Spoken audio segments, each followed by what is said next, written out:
Okay, this is 100% true, even though most people I tell this to don't believe me.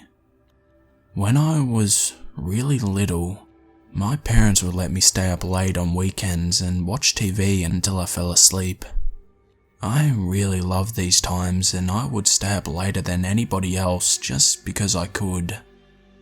Well, one night I was almost asleep on the couch when I heard a noise at our front porch. It was the sound of an old-fashioned porch swing moving back and forth. I was a little scared, so I crept towards the bay windows of my living room and peeked out towards the porch.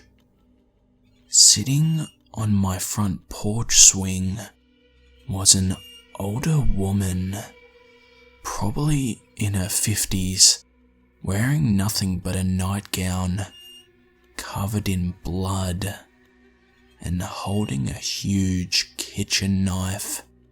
My parents saw that I was upset, but when I was finally able to tell them what I saw, my dad got really angry and told me that it was just a dream and to go back to bed.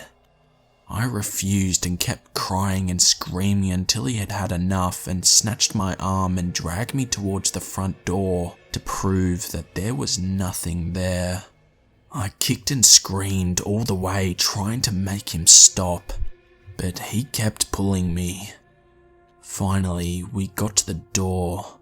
He unlocked it, swung it open and said, "See, there's nothing there." To this day, I've never seen the look of fear and shock that was on his face when that woman turned and stared at us both and slowly stood up with the knife. My dad slammed the door shut and got my mum to call the police, while he went and got his gun. He went back to the door with a 12 gauge and cracked the door enough to stick the barrel out. He asked her what she was doing, and she said, "Somebody killed my husband, but it wasn't me." My dad told her that the police were coming, and she freaked out, grabbed the knife and walked away.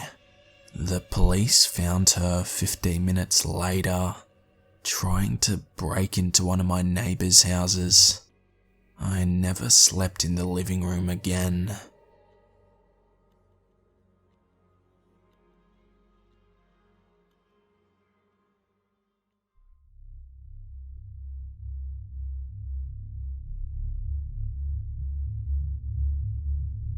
My wife and I bought our first house in February of 2010. We immediately fell in love with it as soon as we laid eyes on it. It had everything we wanted, and plus a few extras. For the first month, everything was great. Lots of painting and decorating, getting it just the way we wanted.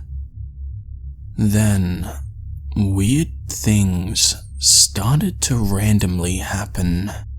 First, it was small things, like things upstairs being moved. I chalked it up to my wife just forgetting to put things back where they belonged.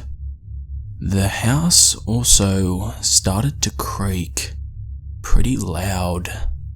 This is a fairly new house, so I just figured it was probably settling, as most new houses tend to do.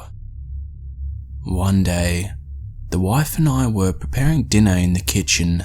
Our stairs sit right next to the kitchen entrance, so any noises upstairs were clearly audible in the kitchen. I turned off the water at the sink, and as soon as I did, we both heard a cough. We have no kids, and no one was visiting. The windows were all shut. The television was not on. This sent the coldest chill down my spine, and I could feel the blood running out of my face. I looked to my wife, and she too had gone pale and had this look of absolute fear. Someone was in our house, and they were upstairs. I quickly grabbed the sharpest knife I could find, and my wife called the police. I walked to the bottom of the steps and stood silently and heard a loud pop/creak, just like the ones I'd always heard in the house. My hands were shaking, and my wife was whispering to the 911 operator, telling them we think we may have a robber in our home. The police arrive in minutes. Thankfully, they had been patrolling nearby. The officer walks slowly up the stairs, gun drawn. He calls out, no response. I'm right behind him, walking up the stairs. We look into the first bedroom and closet. Empty. No one in the half bath either. Last room is my office, where I keep my PC.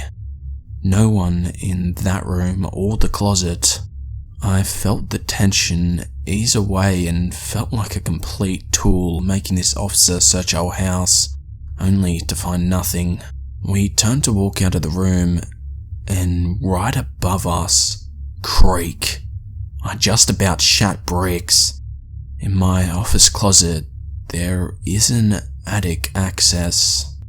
The officer pulls the steps down and again calls out, no response. He turns on his flashlight and peeks his head up.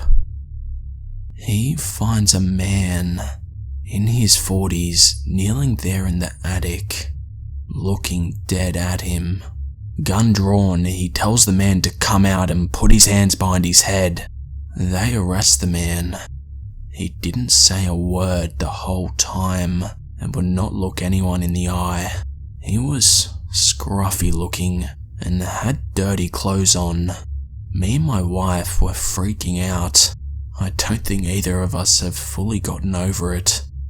After questioning the man in the police station, we found out that he was a homeless man who had found refuge in the house while it was still on the market. He said the doors were unlocked and so he stayed there. Apparently, a realtor must have forgotten to lock the door after showing someone the house. He said that when people would come to the house, he would hide in the floor attic.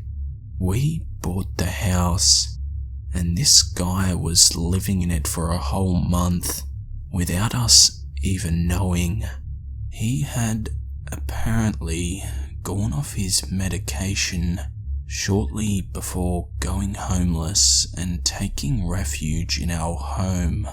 The police say it was lucky we found him because he was extremely unstable.